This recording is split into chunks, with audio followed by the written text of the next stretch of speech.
Hi, friends. Sending everybody love. It's crazy weather. September is a wild month.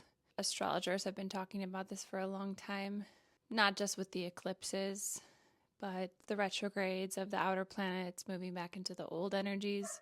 We can all feel that. We also had the channel of abstraction for a while, which was connecting everybody's ajna to their head. And so if you have an open head, open ajna, you were having that mental pressure.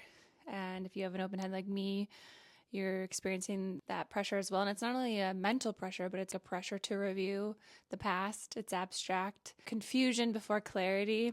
It's just reviewing things. And it reminds me of like those memes where the person's pointing to all those crazy things on a board and they're all connected and he's wide-eyed. That's kind of what channel of abstraction is like, especially when it's amplified in beings who don't typically have that definition, like most of us. And I have it until November because I have the 64. So that if you have the 64th gate and an open head, you'll have that definition for a while longer. But it also ties things up. It brings clarity. It helps us to learn from the past. There's a lot of events right now that are resurfacing, if you will, right? Problems are resurfacing to be reviewed. And it's like, what do we want to bring with us? What do we see that doesn't work? What do we want to leave behind? Ra was talking about in the Mystical Way courses, he had talked about they did some 200 charts of different mystics and gurus and change makers throughout like 700 years. And the only thing that they found that they had in common was that they had at least one individual channel defined. So these in black is the individual circuitry, minus they left out the centering circuit. So that would be the 1034, 2551. Those are also individual channels. If you have one or more of these, then you are here to bring mutation. You're here to bring forth what is unique. Part of the individual process is that you have to be able to explain your knowing for it to be mutative. So that was the knowing circuit. There's also the centering circuit, which I mentioned, and then there's integration, all of which are individual, but only in individual circuitry carries the theme of empowerment, including the centering circuit. Integration is not necessarily about empowerment, it's about survival.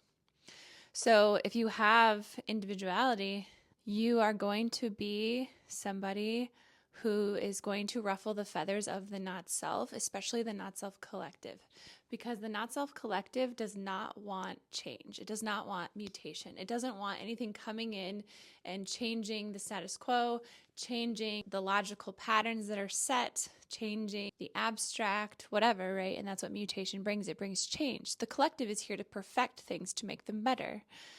The true self collective, right? The not self doesn't want things to change. The not self has power through people not being empowered. The not self has power through keeping people as slaves. And there's many ways to enslave people, from the micro to the macro, from enslaving someone in a relationship where you don't allow them the freedom to just be who they are, to the enslavement of, you see in these global things and cycles, right? And one way to keep people in that disempowerment is to ignite things that take them out of their power. I'm power view, so I see everything from power. So it's like take people out of their power by gaslighting them, by making them afraid, by making them think that if you outsource your power to me, I will protect you, right? That's the seven-centered way. So a lot of what I see people call patriarchy to me is just like old seven-centered conditioning. We are nine-centered beings in these forms. We're about self-reflected consciousness. Our ancestors were seven-centered forms. They were about authority outside of you, giving your power away to be protected by some outer authority. Tons of different outer authorities. That's a tribal theme. That's a not self tribal theme in this era. And the true self has no interest in having power over anyone. The true self is not threatened by difference. The true self is not threatened by differentiation, by somebody having convictions that are different than yours. And I think that what was so unsettling about the death of a human who's just has strong views that are his own, that are his convictions that he's bringing here and standing in and willing to converse and debate with other people about, is that the killing of someone like that, right? The individual circuitry within it is fear that you will be rejected, which means exiled, which means murdered, which, in different contexts, literally. It's not a small thing. And it's not a thing that we like to think we're removed from that, but we're obviously not. And then it's like, who benefits from that? Who benefit so greatly from people being in fear to have courage to be in their convictions, to be in their differentiation, to be in their uniqueness, despite it being not the popular status quo thing to do? Who gains the most from people being afraid to just simply be who they are and speak their honest truth unafraid? Because it's not about left and right. It's not anything to do with that. It's not self versus the true self. It's old seven-centered conditioning versus the truth of what we are, which is nine-centered beings. We're here. We all have inner authority. We are our own inner authority that is connected to something that is far beyond this form. And we can have different beliefs in that. We can have different ideologies. We can have different convictions. My true self is not threatened by anybody else's truth. The not self is a threat to things because the not self is violent. The not self walk is violent. The mob, it's violent.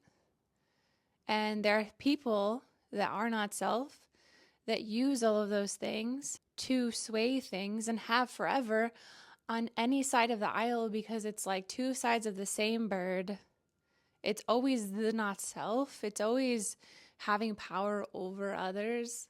It's not about the people are against each other. It's like a war on truth, or people say like a war of good versus evil, right? So it's like we come together when we realize that we are not here to fight each other, even when people on both sides, there can be so much ugly.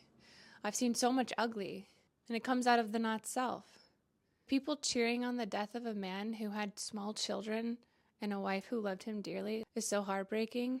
And at the same time, who benefits from that pain, that fear, that anger, that rage? And it's like feel your feels and process what you need to process. But also don't turn against your fellow human, right? There's human. I just see that. I just see those things as not self. I don't even see them inherent to the being. I don't see them inherent to humans. I don't see it as left versus right. I think that's very shallow and short-sighted. And I get it. Also, I understand what to do. I think the not self will always exist. And at the same time, truth prevails, and truth is unafraid. It's unafraid of confrontation and truth. It is truth. It is confrontation. The truth is confronting.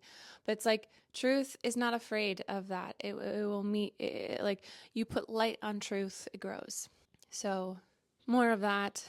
And more courage to be in the truth of who you are.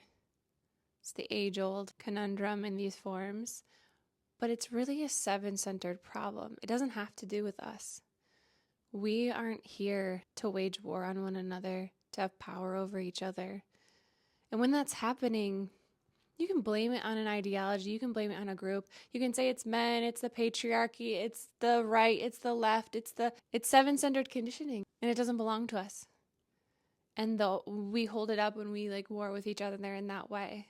And it's easy to slip into that because the collective is doing that still.